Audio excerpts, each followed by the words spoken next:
वणी तालुक्यातील western coalfield लिमिटेडच्या माध्यमातून प्रकल्पग्रस्त परिसरातील विद्यार्थ्यांच्या शैक्षणिक सुविधेकरिता सुंदरनगर येथे देवी पब्लिक स्कूल ही शाळा इंग्रजी माध्यमाची शाळा सुरू आहे।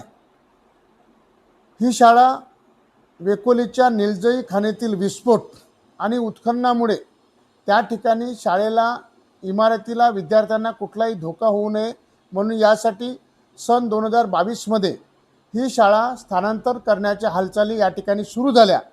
वणी येथील जागरूक पालकांनी त्यामध्ये प्रामुख्याने अनुजजी मुक्केवार, विक्कीजी पानगाटे, डॉक्टर दुमोरेजी, अनुरागजी काठेड, संतोषजी ढुमणे, ढोकेजी व इतर या मंडळीने पुढाकार घेऊन वणी तालुक्यात सुंदरनगर येथे असलेली शाळा ही घुग्गुस व चंद्रपूर परिसरामध्ये जाऊ नये, ती वणी तालुक्यातच राहावी याकरिता या ठिकाणी प्रशासनाकडे निवेदन देऊन प्रसंगी त्यांनी आंदोलन करून ही मागणी रेटून धरली होती।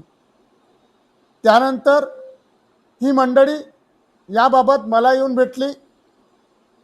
मी त्यांना माननीय सुधीरभाऊ मुनगंटीवार यांच्याकडे घेऊन गेलो आणि माननीय सुधीरभाऊ यांनी CMD नागपूर यांच्याशी चर्चा करून आपणास ही शाळा इतरत न हलवता वणी तालुक्यात यासाठी प्रयत्न करावे व तसे CMD यांनी मान्य केले आणि त्या उपर वेकोलीच्या माध्यमातून माननीय उपविभागीय अधिकारी यांना सन 2022 मध्ये पत्रव्यवहार करून आम्हाला वणी घुग्गुस राज्य मार्गावर जागा शासकीय जागा उपलब्ध करून द्यावी आणि या दृष्टीने वेकोलीची मागणी झाली आणि प्रशासनाच्या वतीनं पुनवट येथे राज्य मार्गालगत उपलब्ध असलेली ह वर्ग जमीन ही उपलब्ध आहे असे कळविले।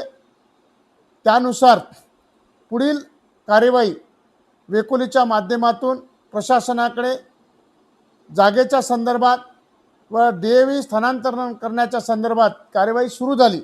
याच दरम्यान काही स्थानिकांनी तक्रारी केल्यानंतर माननीय आमदार संजयभाऊ देरकर यांनी विधानसभेमध्ये हा प्रश्न आज उपस्थित केला आणि यामध्ये वेकोलीने 5 हेक्टर 99 आर जमीन मागितली आहे, ती कमीत कमी 5 एकर या ठिकाणी देण्यात यावी अशी मागणी त्यांनी जागेचं महत्त्व आणि जागेची आवश्यकता याबद्दल प्रश्न उपस्थित केला। यावर माननीय नामदार चंद्रशेखर बावनकुळे साहेब यांनी आम्ही कमीत कमी जागा वेकोलीला उपलब्ध करण्याच्या दृष्टीनं या ठिकाणी प्रयत्न करू।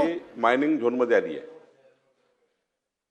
आणि WCLच्या उत्खननामुळे जर एखादा त्यांना ब्लास्टिंग करावं लागतं कोळसा काढण्याकरता, अशा वेळी या शाळावर पडली तर विद्यार्थ्याचा जीव धोक्यात येईल आणि म्हणून तिथल्या ग्रामपंचायत आणि WCLनी आपसात एक करार केला की ही जागा जी आहे ती बदलून द्यावी। शाळेने अशी विनंती केली जागा बदलून द्यावी, WCLने ती विनंती मान्य केली। मग WCLला जागा पाहिजे आहे, शासनाची जागा त्या ठिकाणी आहे, ग्रामपंचायतनी ग्रामसभेने ठराव केला, ग्रामपंचायतनी ठराव केला ही जागा द्यायची आहे। आता निर्णय शासनाकडे आहे। WCLनी तसं तातडीनं ते बांधकाम करावं असा त्या ठिकाणी त्या विद्यार्थ्याच्या जीवाचा विचार केला किंवा तिथले जीवघेणी परिस्थिती पुढे होऊ नये, तिथल्या मुलांना त्या ठिकाणी कुठलाही इजा होऊ नये म्हणून हा निर्णय घेतला आहे। तर या ठिकाणी दोनच प्रश्न आहे की ग्रामपंचायतनी फक्त ही जागा या संस्थेला WCLला द्या, WCL आणि ही खाजगी संस्था करार करेल आणि मग त्या ठिकाणी शाळा बांधकाम होईल, नंतर ही शाळा शिफ्ट होईल, हा एक प्रश्न आहे। दुसरा प्रश्न आहे की या ठिकाणी ग्रामपंचायतला जेव्हा आम्ही WCLला जागा देऊ तेव्हा त्या जागेचा जे काही WCL मग ते काही बांधकामाचा जो काही नकाशा मंजूर करेल त्या नकाशाप्रमाणे ती ग्रामसभा त्याला त्या ठिकाणी त्या ग्रामपंचायत त्याला बांधकामाला परवानगी देईल। आणि त्यामुळे तिसरी मागणी जी आहे की 15 एकर जागा न येता 5 एकर जागा द्यावी। जर आता ही जो त्यांचा प्लान जो आमच्याकडे येईल तोच प्लान मागितला आहे मी, 15 एकर जागा तुम्हाला कशाला पाहिजे आहे, आम्ही 5 एकर जागा देण्याचा प्रयत्न करतो आहे कारण एखाद्या शाळेला 5 एकर जागा भरपूर आहे 700 विद्यार्थ्यांना आणि बाकी जागा ग्रामपंचायतला ठेवली पाहिजे का ठेवली पाहिजे। तर तुमच्या प्रस्तावाचा नक्की विचार होईल कमीत कमी जागा आपण आणि प्रशस्त जागा म्हणजे प्रशस्तही होईल आणि कमीत कमी जागा आपण शाळेच्या बांधकामाने ग्राउंड करता देऊ. इतर जागा मात्र त्या ग्रामपंचायतच्या इतर सार्वजनिक प्रयोजनाकरता ठेवू. आणि दुसरं, ही जी शाळा आहे ही शाळासुद्धा त्या ठिकाणी झाली पाहिजे हाही सरकारचा प्रस्ताव आहे.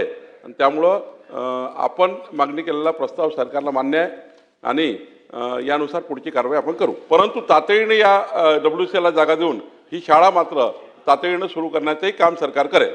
मी माननीय बावनकुळे साहेबांनी वणी तालुका व परिसरातील प्रकल्पग्रस्त नागरिकांच्या मुलांना इंग्रजी शाळाचे शिक्षण सहज उपलब्ध व्हावे यासाठी शासनाने जी सकारात्मक भूमिका घेतली याबद्दल मी त्यांचं खूप खूप अभिनंदन करतो. आता देवी शाळा होण्याचा मार्ग सुकर होईल असा मला विश्वास आहे.